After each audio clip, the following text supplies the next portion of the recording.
Hey guys, Ram Ram, this is Saroj. Uh, Welcome to my video again. Today is day 9 at gym. So आज चाहिँ मैले shoulder र फोरआर्म्सको exercise लगाउने भनेर ready भएको छु र म 15 मिनट जति हिँडेर आफ्नो ड्युटी सकेर 15 मिनट जति हिँडेर जिम पुगेँ। त्यतिखेरमा मेरो वार्मअप पुरा हुन्छ, तर पनि गरेर एकछिन सोल्डरको वार्मअप गरिसकेपछि पहिलो एक्सर्साइज मैले स्ट्यान्डिङ बारबेल प्रेस लगाएँ। सुरुको वेटमा मैले 12, 10 र यो लास्ट 20 केजी प्लेटमा मैले 6 रेपिटेसन लगाएँ पहिलो एक्सर्साइज।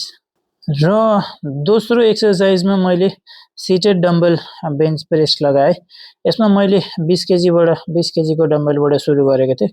20 केजीको डम्बलमा मैले 12 रेपिटेसन निकालेँ। दोस्रो सेट मैले 25 केजीको गरेँ।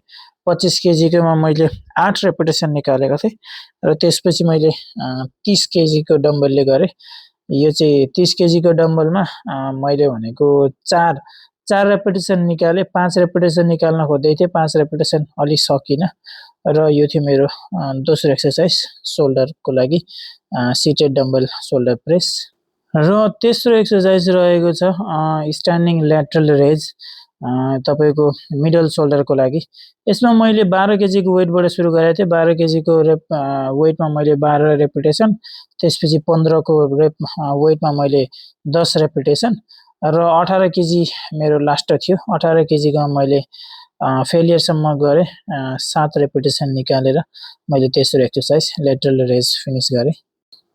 र अर्को एक्सर्साइज रहेको छ सिटेड मेसिनबाट छ। यो चाहिँ त्यही मिडलको लागि सिटेड मेसिन ल्याटरल रेज।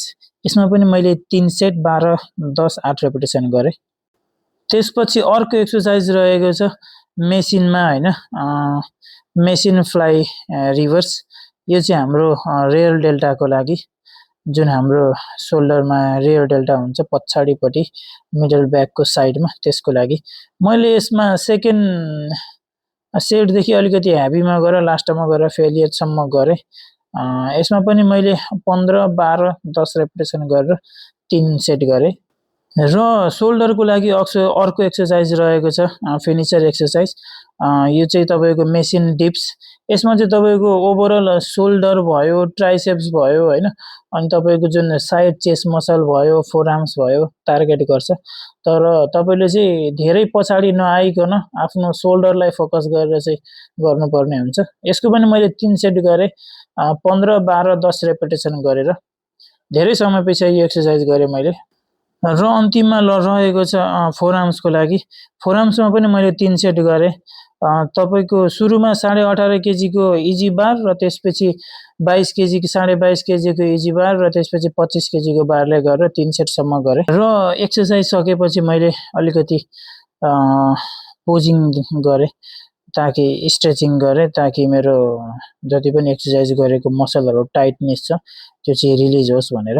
कहिले पनि एक्सर्साइज गर्दाखेरि जुन हाम्रो पम्पिङ मसल हुन्छ, पुरा मसलहरु टाइट भएको हुन्छ, त्यो टाइट नै लिएर जानु हुँदैन। त्यसलाई रिलिज गरेर स्ट्रेचिङ गरेर रिलिज गरेर भरिसके ज्यादा राम्रो, किनभने रिकभरीको लागि हेल्प हुन्छ त्यसले चाहिँ। I hope guys you like my video. If you like my video guys please follow for more, subscribe, like and comment. Okay, कस्तो लाग्यो तपाईहरुलाई मेरो भिडियो? यदि राम्रो लाग्यो भने सब्स्क्राइब गर्नु होला च्यानललाई, मसँग जोडिराख्नु होला। यस्तै भिडियोहरु म लिएर आइ नै राख्ने छु। सपोर्ट गर्नु, keep supporting, keep loving guys. 12 घण्टाको ड्युटी सकेर पनि गएर आफ्नो ज्यानको लागि फोकस बडी बनाउने सपना लिएको छु। यदि मैले गर्न सक्छु भने हजुरहरुले पनि गर्न सक्नुहुन्छ। हजुरहरु म भन्दा धेरै ताकतवर हुनुहुन्छ, म भन्दा धेरै बेस्ट अप्सन छ तपाईहरुसँग। So guys, keep doing, never give up, stay focused, stay consistency guys. Yeah, have a great day. See you in the next video guys. Bye bye.